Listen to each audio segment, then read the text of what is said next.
जय हिंद दोस्तों।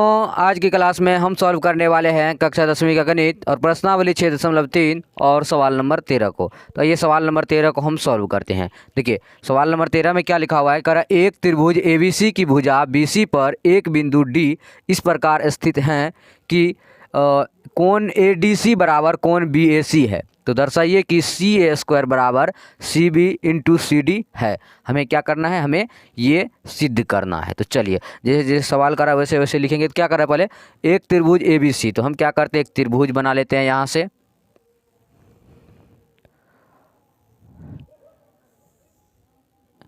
यहाँ से एक त्रिभुज बना लिए। अब देखिए इसमें क्या कर ABC, तो इसका नाम हम रख देते हैं यहाँ पे A, इसका B और इसका C। और इसमें क्या करा है कि ABC की भुजा BC पर, ये जो B और C है, BC पर बिंदु D इस प्रकार स्थित है। बिंदु D यहाँ पे मतलब क्या है, ये बिंदु D इस पर स्थित है, AB पर, B और C पर स्थित है। यहाँ पे कह रहा है ना BC पर। तो हम यहाँ से क्या करते हैं, एक रेखा खींच देते हैं और इस बिंदु पर D स्थित कर देते हैं। लिखेंगे D। कह रहा है D इस प्रकार स्थित है कि कोण ADC, तो यहाँ पे देखिए ADC, यहाँ से ये बन गया कोण ADC और कोण BAC। तो कोण BAC ये दोनों त्रिभुज आ रहा है। एक ये क्या बोलते हैं AD और C, फिर BAC। तो हमें ये सिद्ध करना है CA² बराबर CB इंटू CD है। तो चलिए यहाँ पे सबसे पहले हम क्या लिखेंगे, तो सबसे पहले हल लिख देंगे यहाँ पे, और जो दिया गया है वो लिख लेते हैं हम। तो यहाँ पे लिख लेंगे दिया है,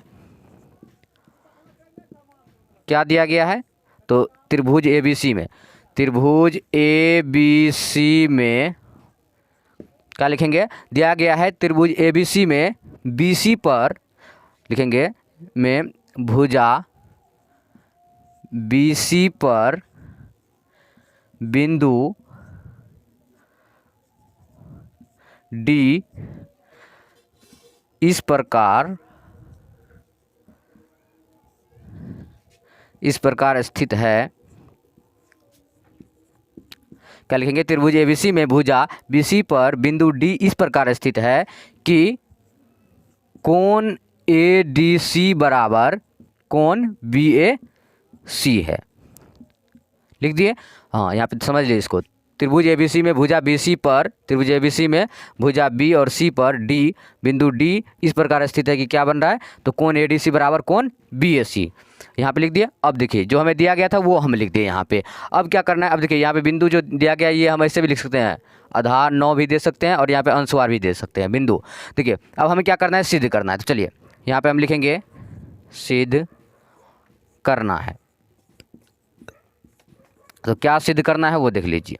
हमें सिद्ध करना है यहाँ पे CA² बराबर CB इंटू CD, ये हमें सिद्ध करना है। तो चलिए इसको हम क्या करते हैं, यहाँ से तोड़ करके लिख लेते हैं। जैसे कि CA² है यानी कि CA 2 बार है, तो हम लिखेंगे CA इंटू CA बराबर CB इंटू CD। तो ये इंटू जो दिया गया है ये भी गुना में है, इसको गुना बोल सकते हैं हम।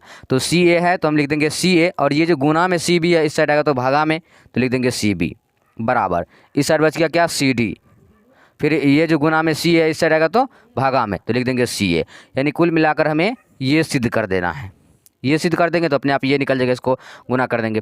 तो चलिए अब हम क्या करते हैं कि हमें ये सिद्ध करना है। तो जो हमें दिया गया है ये कोण ADC बराबर कोण BAC, हम इन्हीं दोनों त्रिभुज से चलते हैं। तो हम क्या लिखेंगे, यहाँ पे लिखेंगे चूँकि त्रिभुज क्या है ADC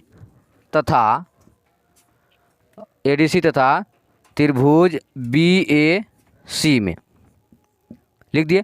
अब देखिए यहाँ पे एक बार सवाल को फिर से देख लीजिए। क्या अगर एक त्रिभुज ABC की भुजा BC पर एक बिंदु D इस प्रकार स्थित है कि कोण ADC बराबर कोण BAC। अब देखिए यहाँ पे कोण ADC और कोण BAC जो दिया गया है इसमें क्या होता है कि ये कोण ADC बराबर कोण BAC है, यानी इसके बराबर में ये है, तो इसका मायने रहता है ये बीच वाला जो है इसका मायने रहता है इसमें कोण D बराबर कोण A, यानी कि इसमें D और A क्या है, बराबर है। कोण D जो है कोण A के बराबर है। हम क्या करते हैं यहाँ पे कोण D और कोण A को यहाँ से बराबर कर देते हैं, ये हम यहाँ पे कर दिए।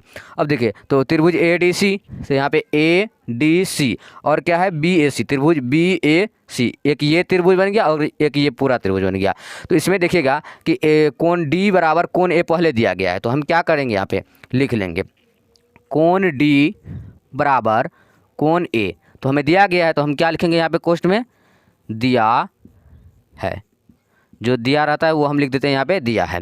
अब चलिए, अब इसमें देखिए त्रिभुज जो दिया गया यहाँ पे ADC और BAC, ADC और BAC, तो इनमें आप क्या देख रहे हैं कि कौन चीज़ दो बार आ रहा है, यानी कि ADC में भी आ रहा है और BAC में भी आ रहा है, यानी कि ये C दोनों में आ रहा है, ADC और BAC, ये कौन C दोनों में आ रहा है। तो हम क्या लिखेंगे, कौन C बराबर कौन C, तो जब दोनों में आ रहा है इसको क्या लिखेंगे, उभयनिष्ठ लिखेंगे। तो लिखेंगे उभयनिष्ठ कोण, लिख दिए उभयनिष्ठ कोण। अब जब देखिए ये दो कोण बराबर है तो हमें पता है कि तीसरा कोण ऑटोमेटिक बराबर हो जाता है। जब तीन कोण बराबर है तो क्या लिखेंगे, तीन कोण बराबर होता है तो हम लिखते हैं कोण कोण कोण, यानी कि ए लिखते हैं शॉर्टकट में इसको, कोण कोण कोण समरूपता कसौटी से, लिखेंगे समरूपता कसौटी से क्या हो जाएगा, जब तीनों कोण बराबर है तो ये त्रिभुज समरूप हो जाएगा दोनों। तो हम यहाँ पे लिख देंगे त्रिभुज ADC समरूप त्रिभुज BAC। अब देखिए हमें ये पता रहता है कि जब दो त्रिभुज समरूप होते हैं तो उनकी जो संगत भुजाएं हैं उनका अनुपात क्या होता है, बराबर होता है। तो त्रिभुज ADC में यहाँ पे देखिए AD और C में, इन दोनों में क्या है, तो हम देखेंगे कि CA, यहाँ पे CA भुजा है एक, तो हम लिख देंगे यहाँ पे CA बटे में। अब देखिए इसमें चलते हैं त्रिभुज BAC में, तो BAC में इसमें क्या है, तो C और B हम बोल सकते हैं यहाँ पे, C और B बराबर, उसके बाद है C इसमें फिर त्रिभुज ADC में चलते हैं, तो AD और C, ADC में क्या है, C और D है इसमें, तो हम लिख देंगे C और D बटे। अब चलते हैं इसमें त्रिभुज BAC में, तो त्रिभुज BAC में, तो इसमें क्या लिख सकते हैं हम, C और A लिख सकते हैं, CA। हमें देखिए यही सिद्ध करना था। अब यहाँ पे बहुत विद्यार्थी क्या कहेंगे कि ये तो यहाँ से लिख दिए, हाँ इसमें देखिए यहाँ पर भी हम समझ सकते हैं, क्या समझ सकते हैं वो देखिए, A और C इसमें लिए, B और C इसमें लिए, यानी कि एक ये साइड वाला एक अंतिम वाला, फिर इसमें भी एक ये साइड वाला एक अंतिम वाला, तो AC बटे में क्या हो गया, BC। इसको हम क्या लिख सकते, क्या हुआ, AC बटे में BC। अगर हम इसको उल्टा कर देते हैं यहाँ पे तो क्या था, CA बटे में CB, इसको सिर्फ उल्टा कर दिए तो यही यहाँ पे आ गया CA बटे में CB। अब ये आगे पाला। अब दूसरा देखिए इसमें है CD, तो यहाँ पे जो C है, अब ये बीच वाला और अंतिम वाला, और इसमें भी क्या करेंगे, बीच वाला अंतिम वाला, तो क्या है DC, तो हम लिखेंगे DC बटे में क्या आ जाएगा, ये AC, इसको भी हम क्या करेंगे, उल्टा करके लिख देंगे तो आ जाएगा CD बटे में CA, बस हो गया। तो यहाँ पर भी आप इससे लिख सकते हैं। तो हम क्या किए, यहाँ तक सॉल्व कर लिए और यही हमें सिद्ध करना था। अब चाहे तो आप ये भी देख सकते हैं कि इसमें तो सिद्ध करना ये कर रहा था, सिद्ध करने के लिए CA² बराबर CB इंटू CD, तो हम क्या करते हैं, इसको भी तोड़ करके लिख देते हैं। देख लीजिए यहाँ पे इसको क्या करते हैं, गुना कर देते, क्रॉस गुना कर देते हैं। देखिए CA गुना CA है तो क्या हो जाएगा, CA गुना CA है, ये आ गया। अब देखिए CB गुना CD, हम लिख सकते हैं CB गुना CD, लिख दिए। अब देखिए CA गुना CA, तो CA का स्क्वायर हो जाएगा बराबर, ये तो सेम नहीं है तो हम क्या लिखेंगे, CB इंटू CD लिख दिए। यही ना हमें सिद्ध करना था। देखिए आप यहाँ पे मिला सकते हैं, यहाँ पर भी और यहाँ पर भी।